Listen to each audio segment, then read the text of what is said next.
What's up, dude? It's weird. It says the U of my name. It does. Wow. I guess we're just changing Hang identity. on, maybe it has something to do with my login. Let me try logging back in. Okay.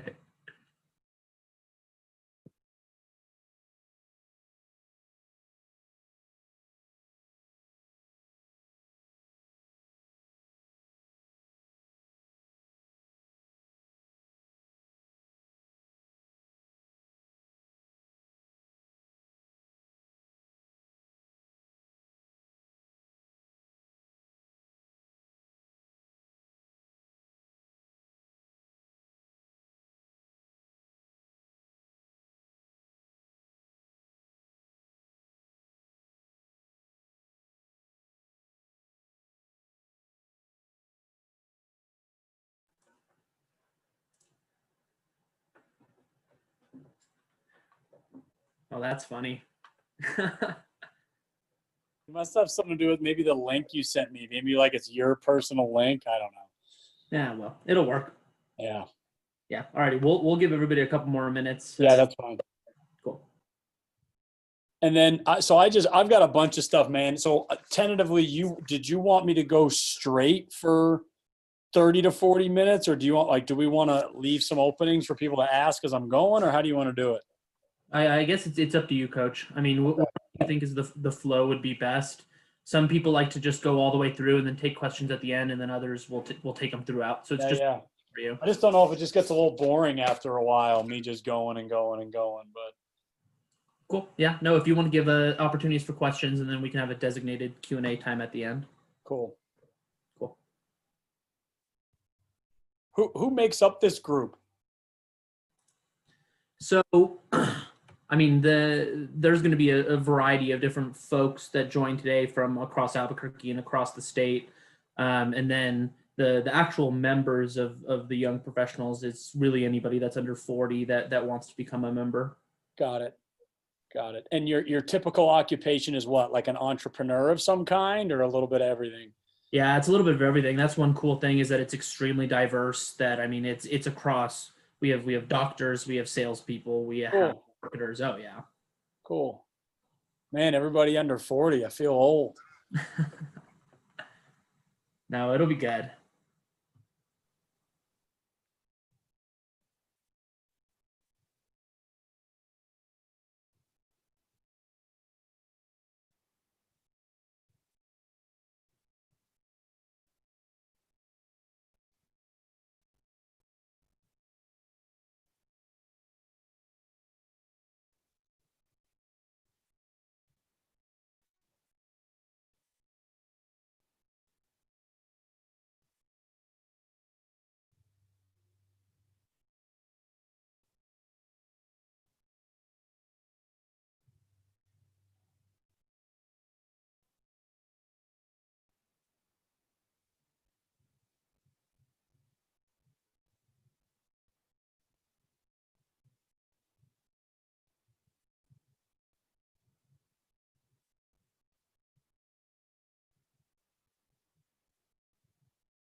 Lindsay Humphreys, how's it going?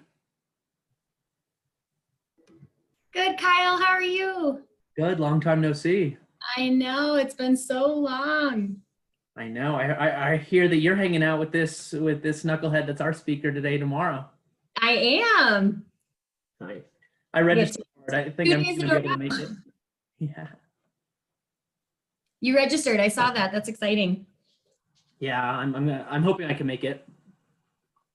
Yeah, it's fun. It's been really, really cool to hear all the feedback from the students and hear their questions. You know, it's just so different than anything I've ever seen or done before. So yeah.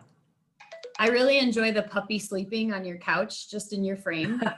I can just see the nose and the eye. Right here. That's so precious. And then for those of you that are just joining, we're going to wait a couple minutes and let a couple more folks join the call before we start.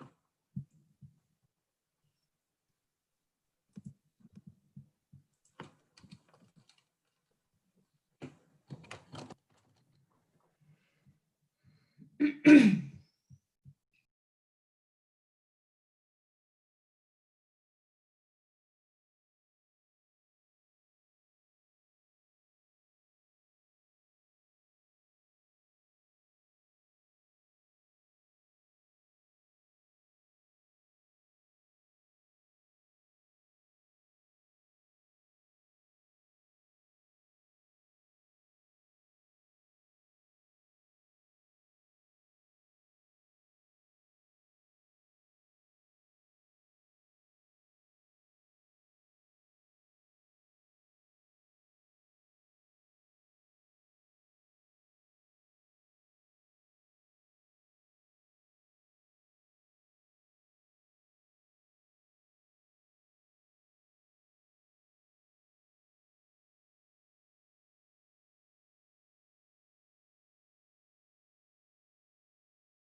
for those of you just joining, once again, we're going to start in just a couple minutes. Let some more folks join the call.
Okay, 1 or 2 more minutes.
Alrighty, everybody. Well, we'll go ahead and get started. Thank you all for being here today. My name is Kyle Biederwolf, and I'm the Professional Development Chair for the Young Professionals of Albuquerque.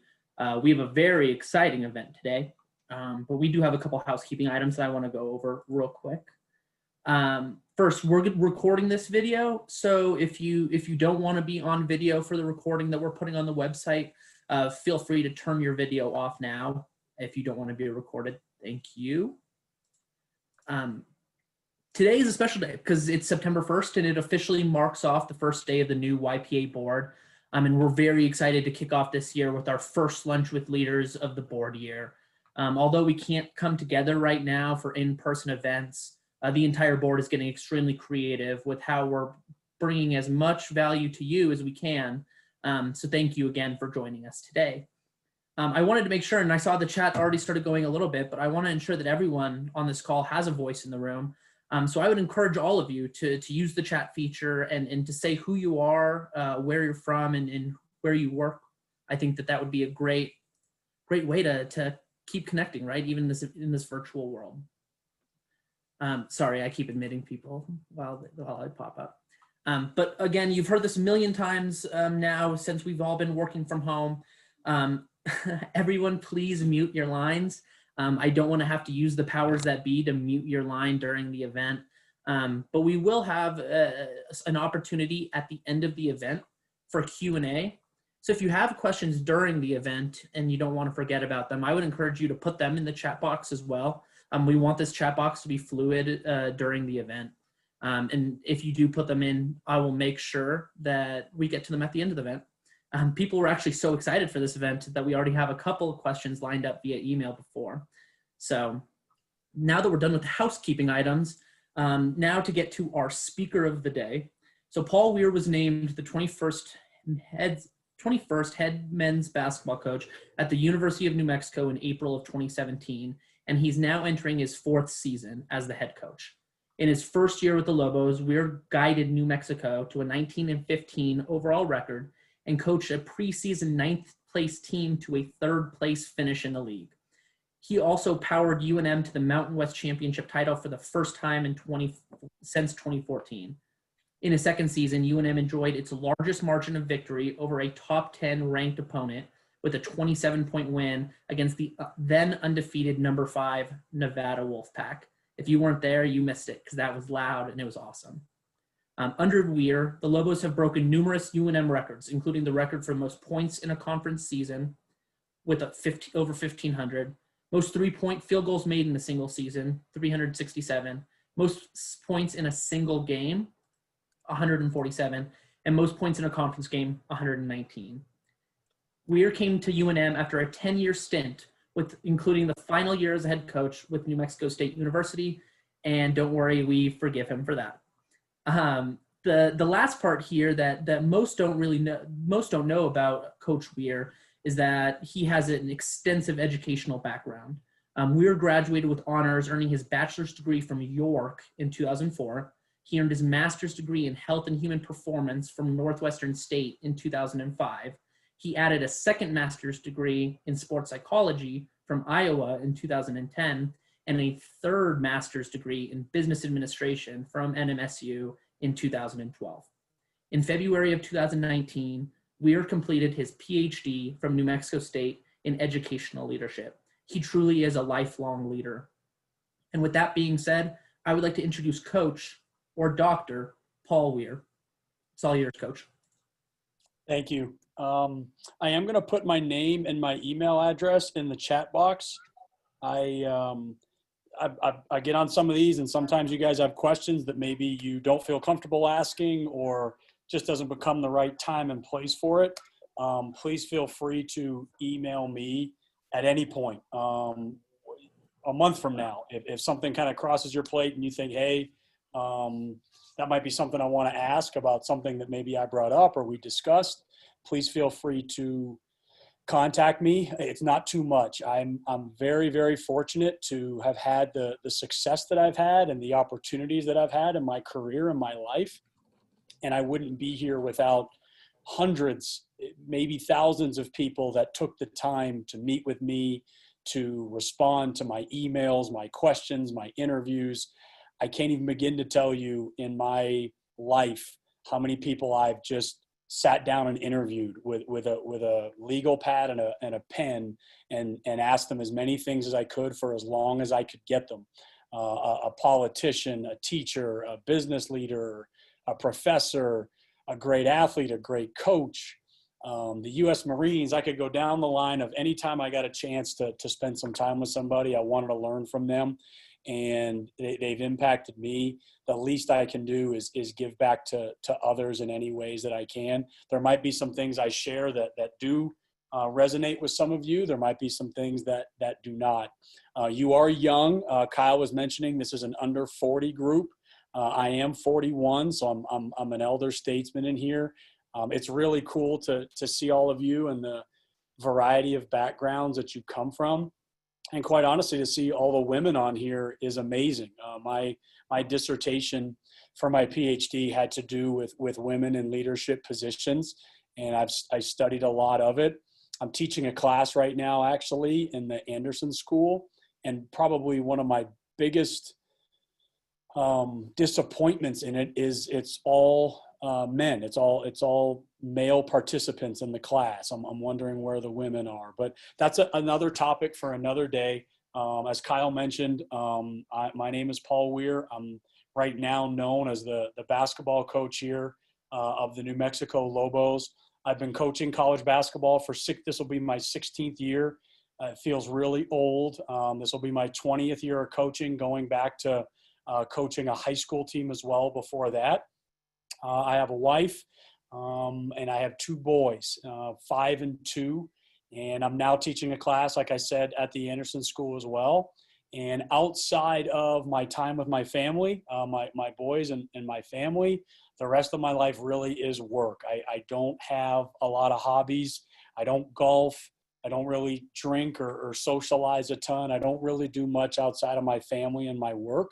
It's a decision I've moved to since I started my own family. I probably work somewhere in the neighborhood of 70 hours a week physically in the office.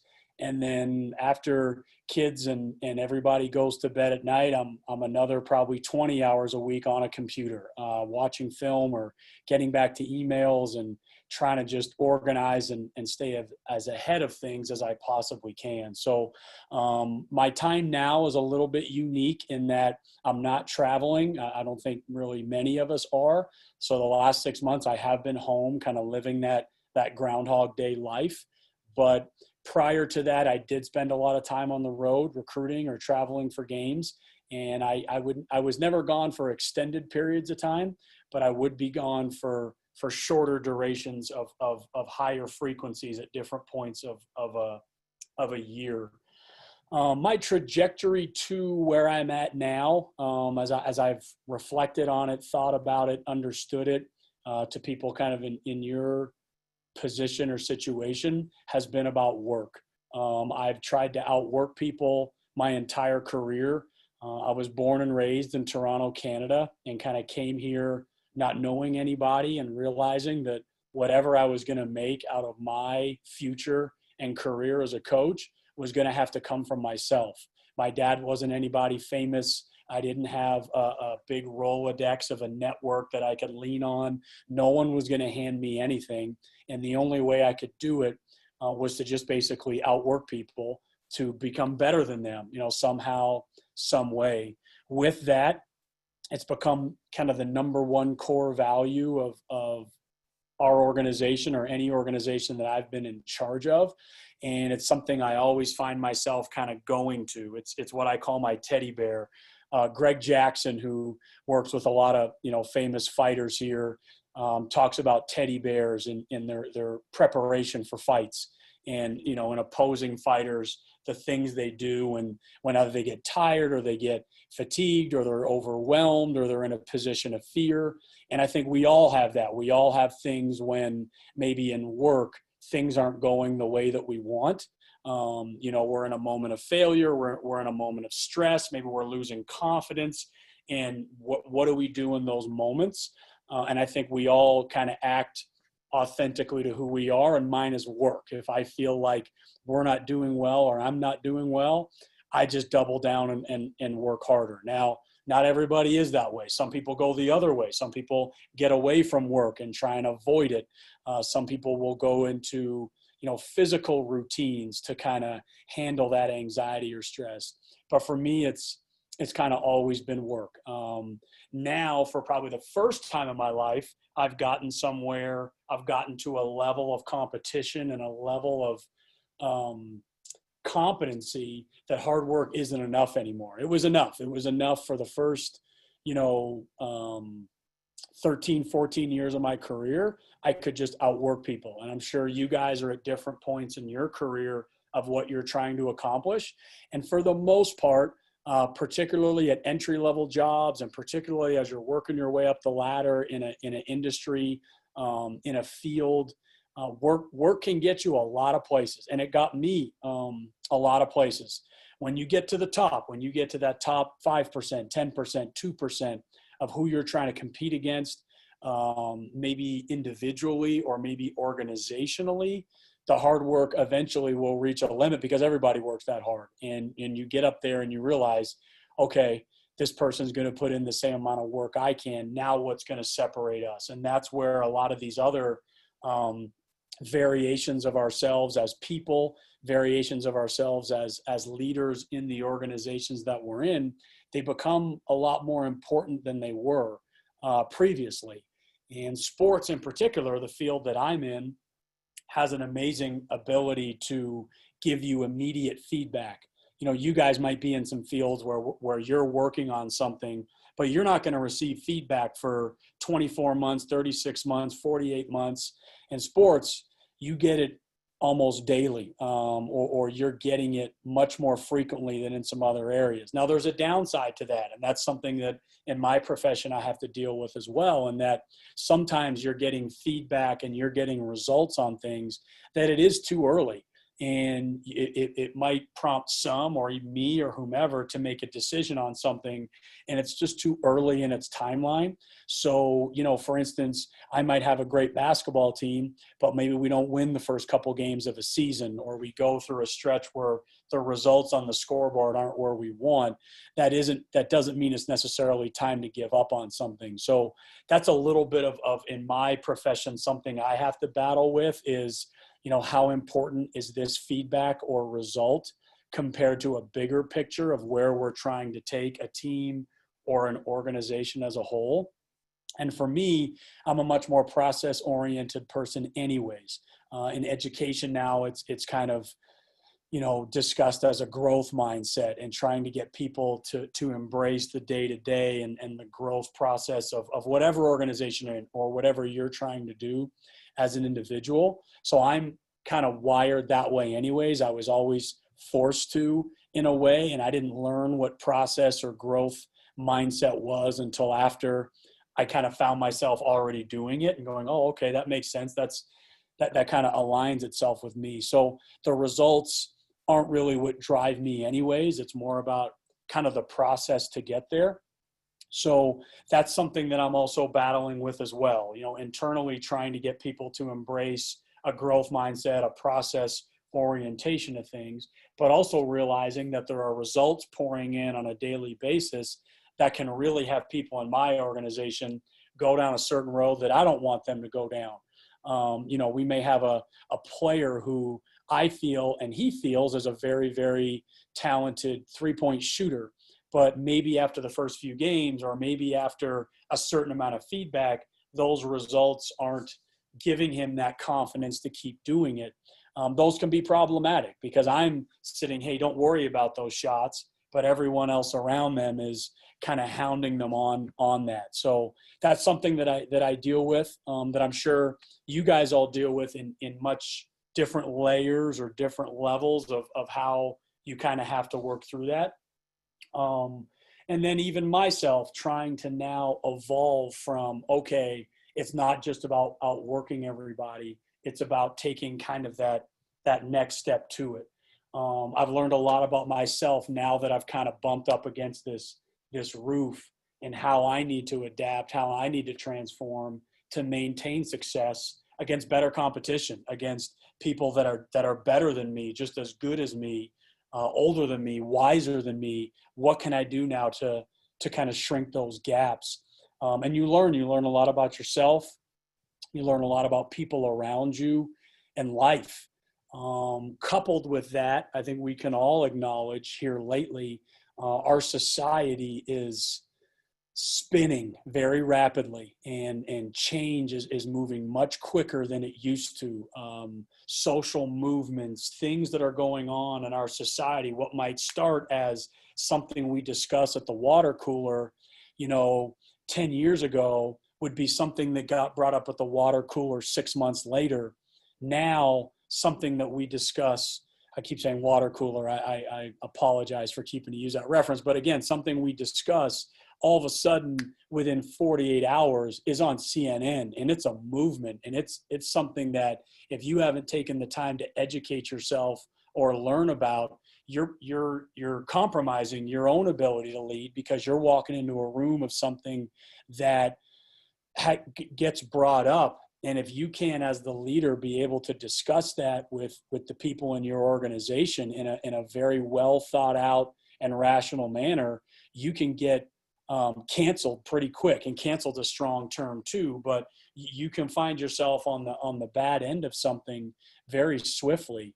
And the idea of just burying your head in the sand and saying, you know, I'm just a coach, or I'm just a whatever our jobs happen to be, that really doesn't suffice anymore for a lot of kids. It doesn't suffice anymore for the younger people in particular in our organizations who are into these and embrace knowledge and understanding things that they don't know much about, and wanting to know more about, and wanting to put themselves out there and stand up for a cause that maybe they don't know everything about yet, but they believe in its merits at the core. And those are new challenges for us, for me, that never were on our plate previously. You know, and there's a lot of people in my profession as coaches, they just coached. They showed up every day. They show up every day. They're excellent at their craft, and they coach and they teach young people or other coaches or people in their organization how to be the best they could be. They didn't have to be very well-rounded in a lot of other areas. And I don't think that's just coaches. I think all of us now have to be aware of that.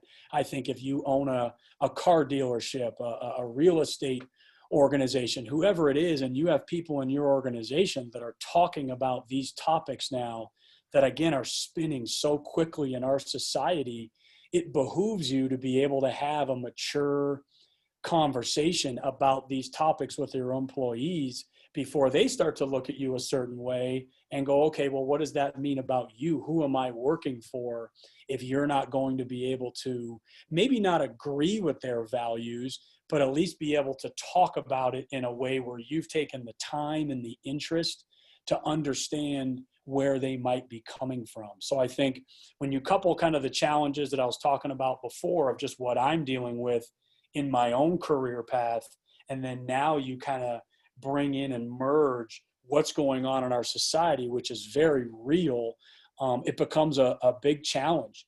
And, you know, me in my own life, I think all of us can attest to our own maturity and growth.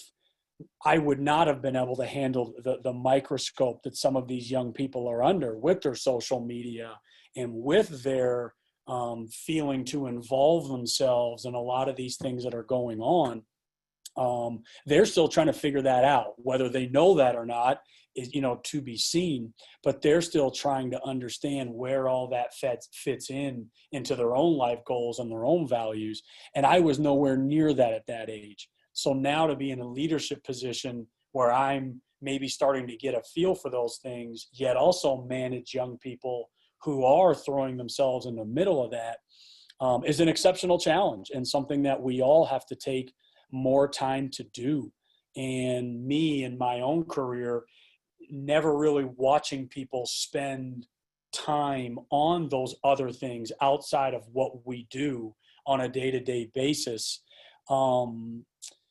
It's something that has changed and something that I've learned here on the front lines, not only just recently in these past few months of things that have come about, but even just in this past year or two, taking additional time to spend with people away from the craft, away from the direct goals of the organization, and dealing with them on an individual level as they battle and try to figure themselves out and where they fit in all these other things. God, it's I can't imagine, because I never had to do it. And if there was Facebook and Twitter and social media and cell phones when I was in my teens into my early 20s, you'd be able to probably bring up a lot of things that I said or thought or did at the time that I was never criticized for, because I was just a kid still trying to figure life out. Whereas today, those kids are not only getting judged for it, but now thinking that they might get judged for it and trying to kind of work themselves through that process. So that's just a little bit of an additional layer I wanted to kind of add, because it's something that I've kind of dealt with. In general, me, myself, as Kyle was even kind of talking about my bio, I'm not good at patting myself on the back. So I really don't want to sit here and tell you I'm great at this and I'm great at that. I've tried. I have a lot of people say, hey, coach, you got to enjoy the ride sometimes, or hey, smile, or hey, take a load off, have a beer, or whatever it might be. Let's go golfing. And I've tried. I've genuinely tried over the years. Say, you know what? They're right. I need to live a little. I need to enjoy the good times. I can't always stress or dwell on what might be coming up. But it's hard for me, and it always has been. It's hard. It's a little fake. And part of me is just always wanting to try and be authentic to who I am and what I'm about. And digging more into that is it is a deep experience to really go into yourself. The one thing I will say, I think your physical health, you guys are young, but as you continue to get older, your physical well-being is very important. It's hard to be the best you can be if you're sick or not feeling well, or always having to maintain your physical health. It's better just to be in good shape. You'll sleep better, you'll work better, you'll miss less work time for having to be sick. So, I mean, every morning between 5:30 and 6:30, I'm trying to get a workout in. I'd be lying if I said my nutrition was exactly where it's supposed to be, but I don't smoke, I don't drink. I try and maintain the best physical being I can be, and I would recommend that to anybody. It's not some self-serving vice that you want to be able to look good on a beach somewhere. It's really just about being in good shape so that you can be a good leader, so that you can set a good standard for other people around you. And then you also have the physical ability to provide all these people the access and the leadership that they deserve. If I have to call in sick, if I have to go to doctors constantly, if I have to do things out of things that were under my control, which was taking care of myself, that to me, that's not being a very good leader. With that, I don't think it ends there. I think there's a mental well-being to all of us that we all have to invest in as well. Right around when it all kind of came together for me at one time. I got married, I became a head coach, and I had my first child all around the same time. And to say that was overwhelming would be an incredible understatement. And around that time, because I was going to a church to get married, I had a son who was going to get baptized. I grew up in a Catholic church. I started going back to church. And for a 15 to 20 year period, I was away from attending church. But man, it was something that just really resonated with me and sat well with me and became a very comforting place for me to go every Sunday morning. To be able to go through that was helpful. It was helpful for my well-being mentally. It made me a better leader. It made me a better coach. It made me a better father and also a better husband. And that's something that I, even to this day now, find myself, hey, I got to make sure I'm keeping my spiritual well-being in a good place, because it helps me in all these other areas. And another big one for me is reading. Even reading 10 to 15 minutes a day for me. It could end up being before bed. It could be at a time during the day. Taking time out to just read is very therapeutic for me. It helps my mind. It calms me down. It just gets my mind away from things at times and just has me focused on other things. And I think when I kind of put all these together, it really makes me a better leader. And I would pass that off to you as well. Wherever you're at physically, try and make yourself a better physical well-being. And then also mentally. For me, it's church and reading. For some of you, it could be other things. It could be golf. It could be any other things that you can dive into to get your mind in a better place as a leader. I think is very powerful. not only to yourself, but to the people around you. I have at times gone through periods of trying to understand more about meditation and mental well-being.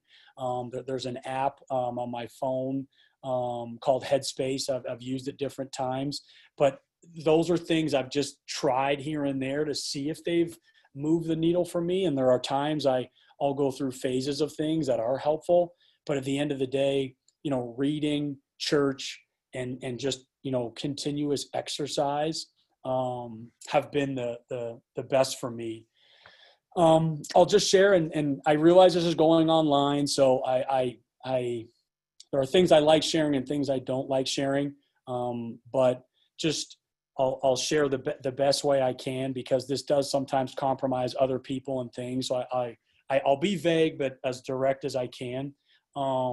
As I've gotten to this upper part of my career, I would say my biggest challenge and obstacle has been finding people around me whose opinions that I value.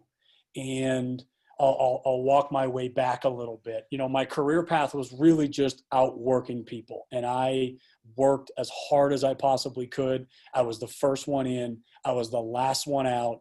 If my boss wanted me to give a 1-page review of something, I gave him a 10-page review of something with graphs and charts and whatever. It was the only way I could ever get ahead, to make myself better than the person next to me. It was the only thing I could do, because I was trying this new industry where I knew nobody in it. It was all I could ever do. And I did it my whole career, and it served me very well. So I never kind of stopped doing it. But along the way, I would see people that maybe didn't do that, didn't put in the effort that I did. So when we got into a room, let's say, and my leader of an organization would say, hey, what do we all think of that 1-page paper? My opinion compared to a lot of others, I didn't always listen to others, because I know what they put into that. I know the effort that they gave, and I know what's in the background of that. For me, I was about that information. So a lot of times, not that I didn't listen to anybody else or I was disrespectful or insulting, but a lot of times I thought, okay, like that's a good opinion to put in my brain, but not something I'm going home and I going, wow, that person. And once in a while, I would come across those people. The people like, wow, that person did put in the work or has put in the work. And when they said something, I really, really valued it. But I've gotten to a point now in my career, I have to listen. I can't do it all on my own. I can't outwork everybody all over the place myself. I need other people around me. And, back when I did my MBA, we read a book by Finkelstein called Why Smart Executives Fail. And it was a great book. And it basically said there's a lot of really smart, bright, hardworking people who become CEOs, and they don't fail because of that. There's a false narrative that a really good CEO fails because he wasn't very smart, or he got the job by accident, or he knew somebody, or all the things that we usually associate with that. But that's really not true. A lot of those CEOs are very well regarded and intensely qualified for the position, but they create kind of these cultures where they're not getting good, honest feedback. And that was kind of a lot of what the book was about, was making sure you set up areas where you have good, honest feedback. I love opinion and I love feedback. My challenge is making sure it's coming from a source that I value. And part of my personality type, we do DISC assessments here, is being able to kind of take feedback. Part of the drawbacks of my personality type are being able to take types of feedback from people whose whose personalities don't necessarily mirror mine, who are giving it in different ways. And then unfortunately, me taking it away where I don't know if I'm really going to quite listen to that. And that's something that I have to work on as an individual, of making sure I drop a lot of what got me here for 37, 38 years of my life. And now as I try and unravel a little bit of that to push myself through this last 5 to 10% of where I'm trying to to bump up against in my career to get that information out of people, because I've struggled with either not valuing it enough on the outset, so just kind of tuning it out, or B, it not coming in the right way, or I'm not taking it well there either. And that's in my own career path where I'm at now, of what I'm trying to kind of work on as often as I can. So we do personality assessments. I spend a lot of time myself trying to evaluate the different ways people do give me opinions and feedback, so that I'm taking more of it, and I'm taking more of it in ways that maybe don't always suit me, but it just happens to be the way that it's coming to me. And on the flip side, being a lot more picky about the people I put around me. When I first got to New Mexico, the only people I brought with me were the people that could beat me into the office in the morning. So I had a whole group of people that work with me at my last job. And the only ones that I took and said, hey, come with me to this one, were the people that could outwork me, the people that came in the mornings. And I valued that. That's where I was at. And now that I'm here now, I need that. But I also need to make sure I'm duplicating that with people that can give me the kind of feedback that I'm going to value and respect, so that our organization becomes better in the process. I can't do it alone. And that's something that I've learned probably the hard way here, of trying to do it alone. And I still will. I'll still outwork everybody I possibly can. But I need to make sure that I'm surrounding myself with people that are going to be a good fit for me physically with the work component, but also mentally, where we're going to be good. We can work well off each other, and I'm going to listen to what you have to say. So that's pretty much what I had to kind of share with you guys. I understand that you guys probably have a lot of different ways these things can get taken. If you have any questions for me, I'd love to answer them. Kyle, you can follow up on kind of whatever you'd like. Again, at the end of all this, if any of you guys want to email me, please feel more than welcome to email me. Awesome. Yeah. Thanks, Coach. Really appreciate it. That was awesome.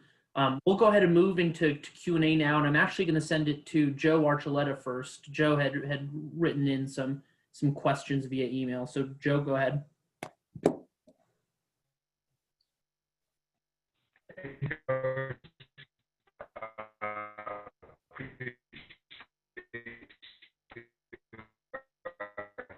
Hey Joe, you're cutting in and out. Alrighty, I'm just going to read one of his questions.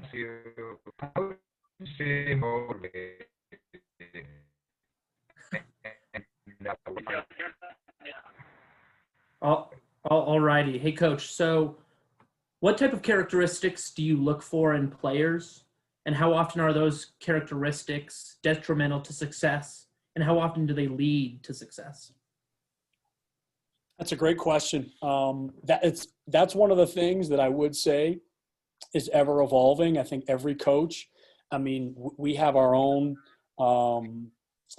industry specific skills that are important to us, just like as I'm sure you guys do as well. So if we just put that aside, because that can vary from coach to coach, and I wouldn't even say that's uniform. So, you know, I might value shooting and you might value rebounding or whatever. But if we just kind of separate the industry specific skills that I deal with and then remove yours as well and work outside of that, you know, the first thing we talk about is just, it's a good teammate. You know, collegiality, you know, would be in the educational world, but I think we all want to be around people that you want to be around. It's human nature. In the field of education, for instance, you know, they've done studies on professors who have moved themselves up to tenured or to deans or whomever, and found that research is important, and that's really where they like a lot of professors to start. But it also has a lot to do with collegiality. The people that are well liked happen to get promoted more, and I think that happens in all fields. I think the people that are well liked and get along with their coworkers are helpful to an organization. So for us, you know, again, we have these, every time we evaluate a player, we have kind of a form that coaches are to fill out. And one of them is good teammate, you know, and how would you evaluate him as far as how is he kind of amongst his teammates. This is kind of sports specific as well, so I don't know if it applies to you guys very much, but we do have a parent section. What are the parents like? What kind of role do they play in their life? What kind of role are they going to play with us? Are they potentially someone that could be harmful to their trajectory in our program? Are they someone that could be helpful to their trajectory in our program? So we do evaluate parents and kind of what kind of stress level will they bring to us, to the young man. And we evaluate that. And then for us, there's obviously an academic background as well, trying to get involved with their academics. So those are usually the big ones in our form that we deal with. Awesome. Thanks, Coach. We have another question from Jeff Bloodworth, and it's a great question. He asks, how do you keep your focus positive when you get so much negative feedback from fans and critics that truly don't understand the job that you're doing? Yeah. I think it's a lot of answers to that. The thing is, every one of you in here could say the worst things about me. My wife could be so mad at me. She says something like, everybody could say something to me. It's nowhere near as bad as some of the things I've said to myself. I'm very hard on myself. So my expectation for myself is incredibly high. So whatever anybody has said, half the time I'm like, you're probably right. I should have done this, or I should have done that, or the team should do this, or I should have, whatever it might be. I'm very hard on myself. So that stuff really doesn't hurt me. Where I get frustrated is when it hurts others around me and I can't quite get them to think like me. So the second part to this answer would be, I'm a process-oriented person. So at the end of the day, if I feel like I have done everything right, or everything in my control, if I look back and say, you know what, and let's just say, for example, let's say it's a student athlete who makes a mistake and now is in a bad situation, publicly or socially or whatever. If I look back and I say, I did A, B, C, D, E, F, G, H, all the way down, and this happened, it's unfortunately just part of life. The result is not always going to be what you want. If I look back on a game and we lost, and I go through it all and feel like I did everything I was supposed to do, or the majority of them, then again, it's different. We lost to Boise State my first year here, and we lost on a last kind of second possession play. And I went back through the game and the game film and found 61 things that I could have done differently in that game, all the way down. A substitution, a play call, anything out of a timeout, whatever it might be. I found 61 things that I could have done differently. And when I met with the team the next day, I said, guys, I know the loss was incredibly painful and incredibly difficult, but there were 61 things that I should have done differently to get better. This one's kind of on me. So there are times where, regardless of the result, I'm very hard on myself. And then the flip side, there are times the result might be very poor, and I look back and go, you know what? I think we did everything we were supposed to do there. The result just didn't happen to be the one that we wanted. Awesome. Thanks, Coach. I'm going to pass it over to Megan Pauley, who put a question in the chat. Yeah, so hi, Megan Pauley. I actually am a former UNM soccer player, but like 10 years ago. So one of the things is, obviously you have super high expectations for your team and everyone around you. And I mean, not just like, not necessarily your Lobo team, but like your staff that works for you. And how do you go about setting up those expectations from the onset so that you're not facing disappointment when, maybe they don't meet what your standards are? How do you make sure that they know exactly what your expectations are from the beginning? Yeah, I think as long as they're not result-based, you're in great shape, because I think sometimes the result isn't going to go your way. It might be like, you know what, we want to meet a certain target for this quarter, and for some reason, if you don't get there, that doesn't mean you weren't doing good things along the way. Because the normal reaction is, well, you wanted us to, follow through after every phone call with a handwritten letter, and we only got to 19% of our 20% goal. And it's like, well, no, that we didn't get to 20, not because you didn't write the handwritten letter. So that's where, to me, as long as it's process oriented along the way, growth mindset oriented, you're okay. So it's boring and it's hard, especially in today's world. There's a very good basketball coach at University of Houston called Kelvin Sampson, and he won't meet with his team for longer than 10-15 minutes because they're gone after that. It's hard to get people really locked in for long meetings at a time. So I spread them out much more than I used to. But I think, my staff has a complete manual with expectations A to Z, and my players will have the same thing A to Z. They get a really big binder at the beginning of the year, and every week or during a week, they'll get a handout on something, and we're going to talk about our expectations with regards to that. So be early is our number one thing. It's the number one thing we do. I want you early to everything that we do. You have to be early. It's class, it's practice, it's a tutor, it's anything. I like our team to just kind of understand that. So at the time, it doesn't really seem like much, but to me, it kind of leads to a lot of other good things. So that's just the standard. And, we had a kid this morning at our 7 a.m. workout, and he rolled in at 7:03, and he knew that he was going to be running after practice. It happens, but that's the standard for being early. And you just kind of work your way kind of down from there with the things that, for you or for me or for whomever, what do you think you can handle from a process standpoint that is going to eventually lead to good results? So like, for being early for me is helpful because it just keeps us more organized. We're much more time efficient. I think it sends a much greater level of respect to the person that you're going to meet or whoever you're doing at that time.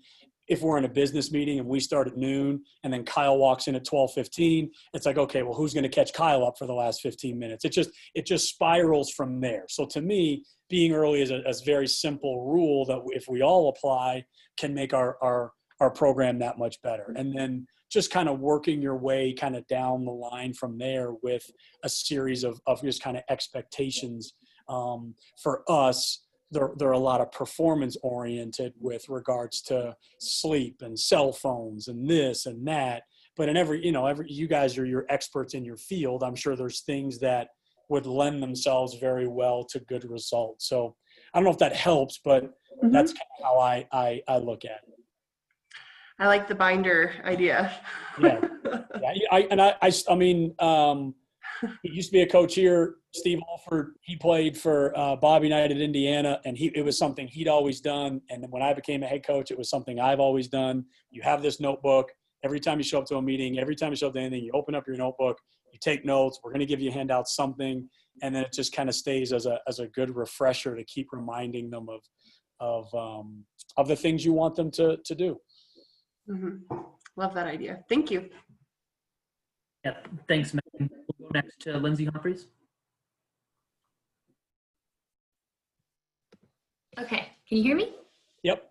Okay, so I hear professionals talk a lot about their personality tests that they use in their offices, but the tests vary so much, and then there's some that are giving you specifics on different things. And so do you have a specific one that you recommend for us in the young professional world, or even aspiring to be in leadership roles? Yeah, you start going down that rabbit hole, it'll take you a while to get out.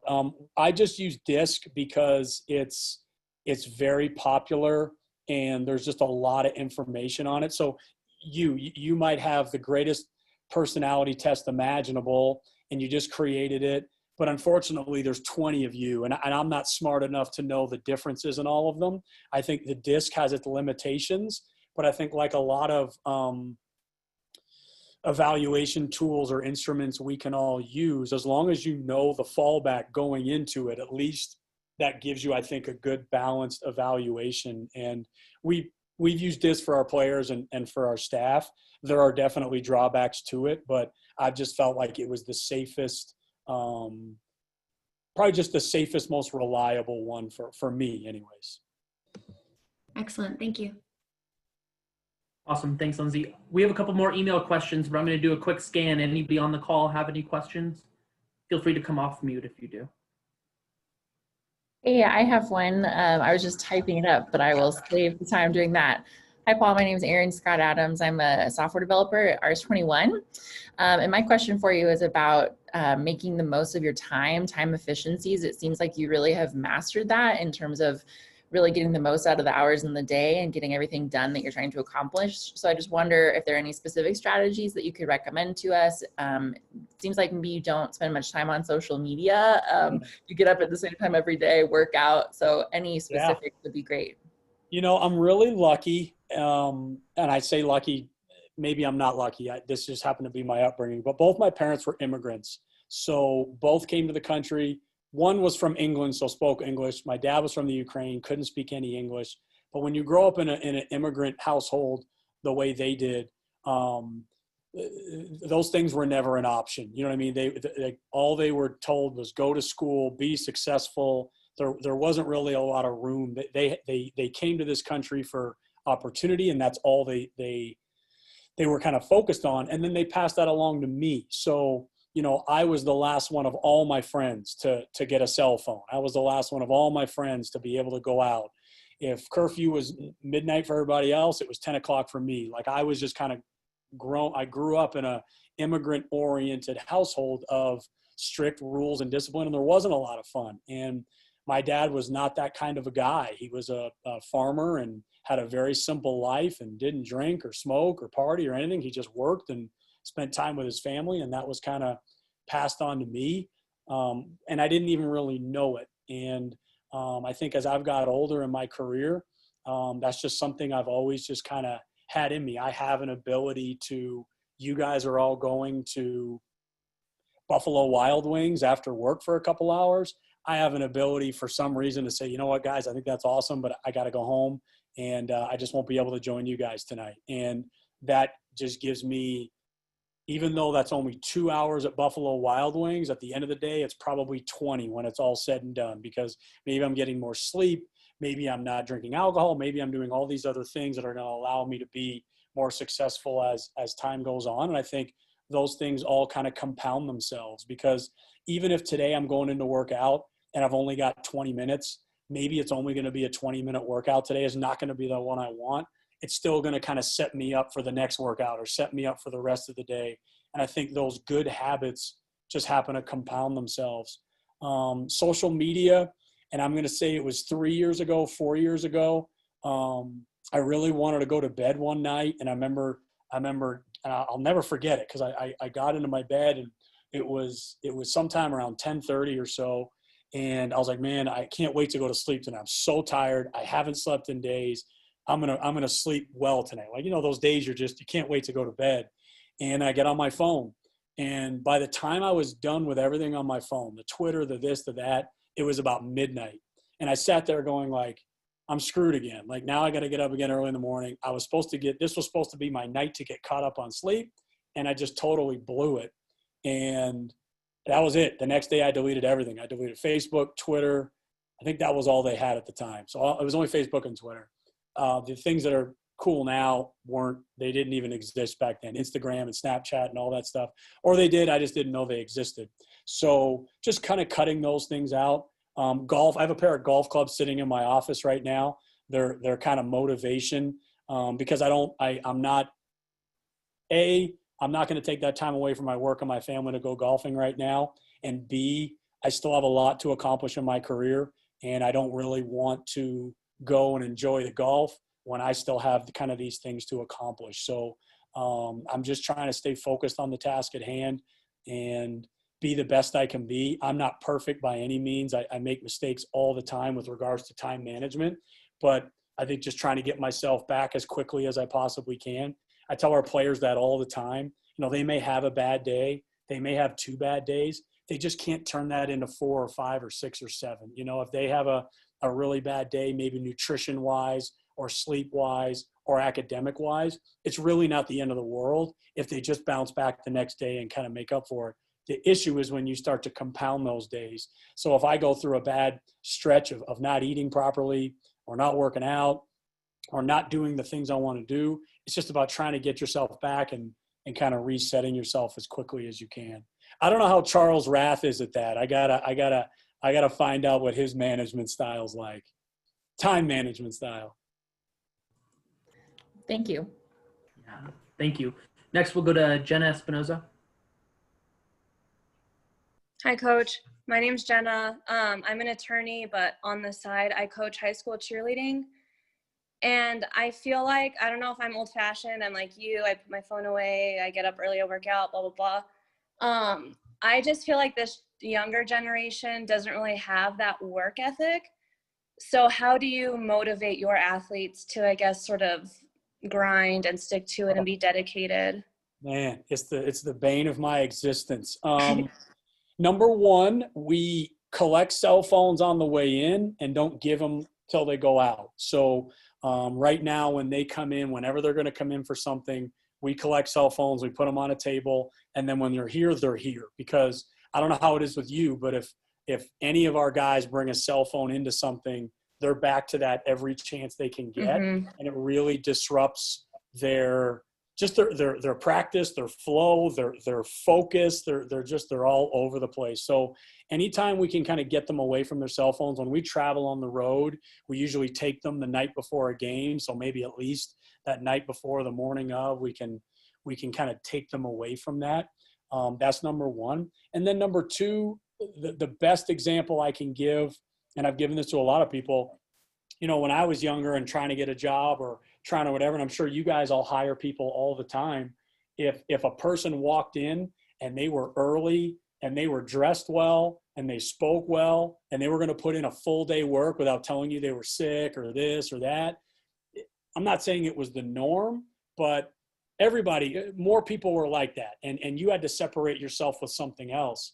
Nowadays, if you walk into a job somewhere and you have those qualities about you, you have such room for growth now, such room to rise in a professional industry. I talk to so many business leaders, so many people who it's just hard to keep regular employees, from just doing an honest day's work. And I think what I try and tell them is you might not see it, but what we're trying to put in you now is really going to help you whenever the ball stops bouncing. You'll be able to go to work and push through things. And when you're tired, still show up. And when you're not feeling well, still push through it. Like just the things that to be successful in life, you have to do.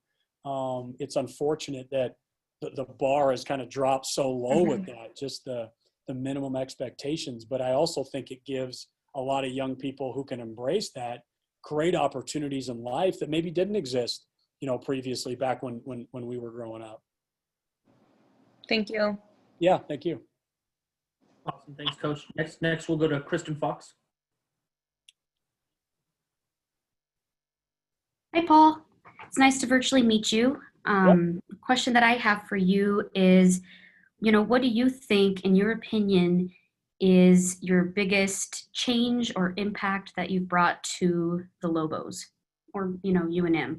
What is Paul Weir's legacy? Yeah, that's a great question.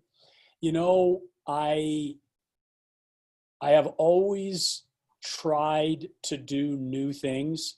I have always tried to be different. At times it hurts me, but I've always been a big believer in like nothing ventured, nothing gained. So we've done a lot of very new, interesting things for our players, for our program, for our team, things off the court. It could be in the classroom. It could be with their just own personal growth and development. I'm teaching a class right now at UNM, which is like highly controversial. For some people, it's like, how dare he teach a class? He should be focused on coaching basketball. Why is he doing that? When I first got here, I went to Egypt for a month to be with the Canadian junior national team to participate in the FIBA World Championships. Like, oh my gosh, he just got here. How dare he go and do something like that?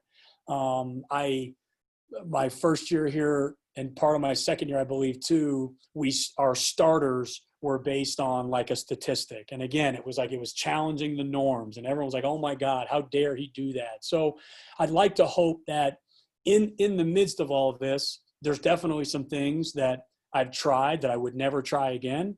But there's definitely some things I've tried where it's made me better. It's made us better. It's hopefully opened up doors for people in our organization to look at things a little bit differently. And I'd like to think that I've challenged some previous things that nobody ever thought could be challenged, that I've pushed those things kind of forward and made Lobo basketball better and made UNM better and the community just a better place for going against the norm in a lot of areas. That's awesome. Thank you. Yeah, thank you. Cool. So we're running out of time. So I'll do one last call for questions. Anybody on the call have any questions? Cool. All righty. Well, hey, I want to give a big thanks to you, Coach Weir. I really appreciate you joining this call and giving this insight. I will call out that Coach did put his email in the chat box. Just revisit that if you do ever have any questions or want to talk to him about something that you didn't feel to bring up during this call, please feel free to reach out to him. 3 quick things. One, as always, want to do a special shout out to our sponsor, Nusenda. They've been incredible partners with us this last year and will be into the future. So I want to give a big shout out to them and say thank you to Nusenda. 2, make sure to register to vote. That's coming right around the corner. And 3, make sure to fill out your census. Census information is due by the end of September. So if you haven't already done that out, you're going to get a knock on your door pretty soon. But just wrapping this up by saying thank you, Coach Paul Weir. This has been great. This is going to be on our website here pretty soon, but incredible talk. Thank you all for being here. Thank you. Yeah. No, Thank you. It's a really cool organization. It was nice to meet all you guys. Again, please send me an email if you have any questions. I'm more than willing to answer. I might not get back right away, but eventually I get to my emails and I will communicate with you any chance I can. Awesome. Thanks, Coach. Thanks, guys. Great afternoon. Thank you.